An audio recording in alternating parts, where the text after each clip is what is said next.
Y como lo venimos hablando, pues estamos ya en nuestra sección de economía para hablar de todas las sanciones, cómo están reaccionando los mercados mundiales ante toda esta situación. Hay preocupación, hay incertidumbre en absolutamente todo el mundo, todos los países, toda la comunidad internacional tiene los ojos puestos ahorita mismo en Ucrania y Rusia, dependiendo de todas las decisiones también que tome el presidente ruso Vladimir Putin en todo esto, porque digamos que él fue el causante de todo lo que está ocurriendo en este momento. Y ya está entonces listo Jorge Hurtado. Jorge, hablamos por supuesto de los mercados, cómo están reaccionando primero a esta situación en Ucrania, ¿no? Y el petróleo fue el primero que reaccionó.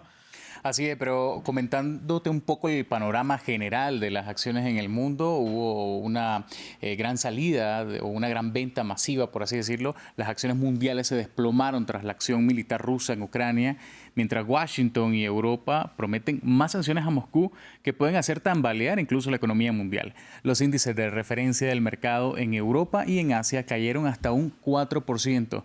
Según analistas, los mercados financieros se encuentran en una huida hacia la seguridad y puede que tengan que valorar un crecimiento más lento debido a los altos costos de la energía que, bueno, ya estaban en tendencia alcista y con esto pues aumentarán muchísimo más. El índice japonés cerró en menos 1,81% y el Hansen de Hong Kong cayó un menos 3,77% a pocos minutos de su cierre. Los futuros europeos perdieron un 3,5%. La bolsa de París abrió con fuertes pérdidas tras el ataque militar de Rusia contra Ucrania y el CAC 40 llegó a caer hasta un 4,26% en los primeros minutos de la sesión. La bolsa española se desplomó un 4,31% tras el ataque. La bolsa de Rusia es la que ha sufrido una de las mayores pérdidas. A su apertura cayó más de un 45%, Raúl.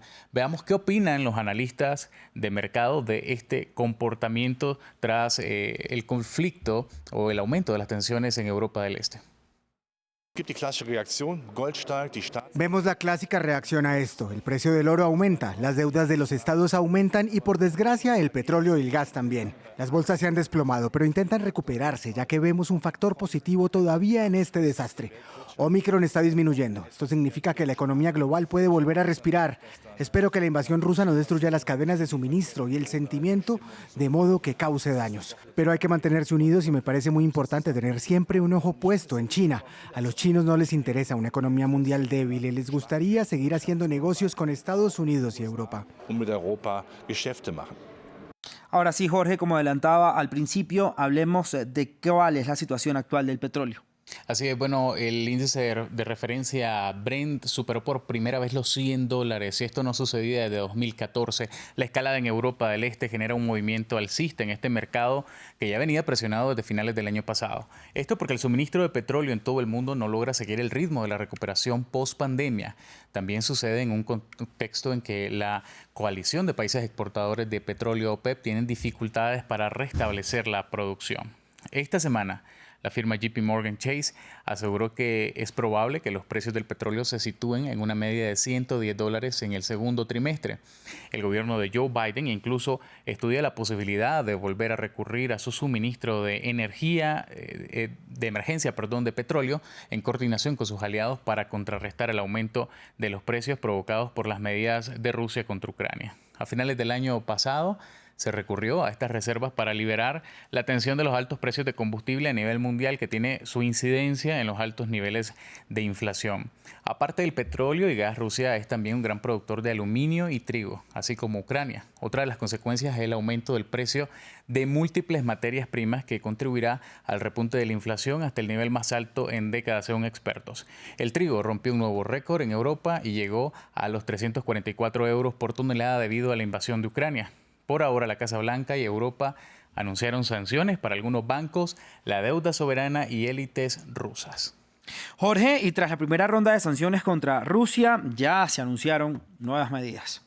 Así es, los líderes de la Unión Europea han estado anunciando y también que se reunirán para discutir de emergencia la reacción a esta escalada en contra de Ucrania. Así lo confirmó Ursula von der Leyen, presidenta de la Comisión Europea. La funcionaria adelantó que las nuevas sanciones apuntarán a sectores estratégicos de la economía rusa, bloqueando su acceso a tecnologías y mercados claves. Von der Leyen prometió que el bloque debilitará la base económica de Rusia y su capacidad de modernización. Otra de las medidas que anunció es que detendrán el acceso de los bancos rusos al mercado financiero europeo. El miércoles la Unión Europea aprobó una primera ronda de sanciones que incluye a políticos rusos en una lista negra y el freno al comercio entre la Unión Europea y dos regiones separatistas del este de Ucrania, cuya independencia fue reconocida por Rusia.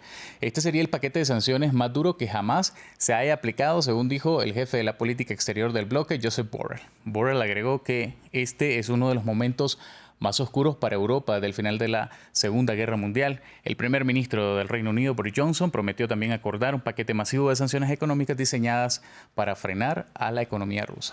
Vamos a ver entonces qué efecto tienen realmente estas sanciones, que para muchos pues no sirven de nada, para otros realmente sí, para otros estas nuevas sí son realmente fuertes para que pues ya Rusia considere lo que está haciendo en este momento esta incursión militar en Ucrania. Pero Jorge, pues todo lo dirá el tiempo, pues nadie sabe, solamente la élite militar y el gobierno ruso. Jorge, muchísimas gracias por toda la información económica en torno a cómo reaccionan los mercados de lo que está pasando en Ucrania, y pasamos ahora entonces a saludar a nuestra segunda invitada del día. Jorge, gracias.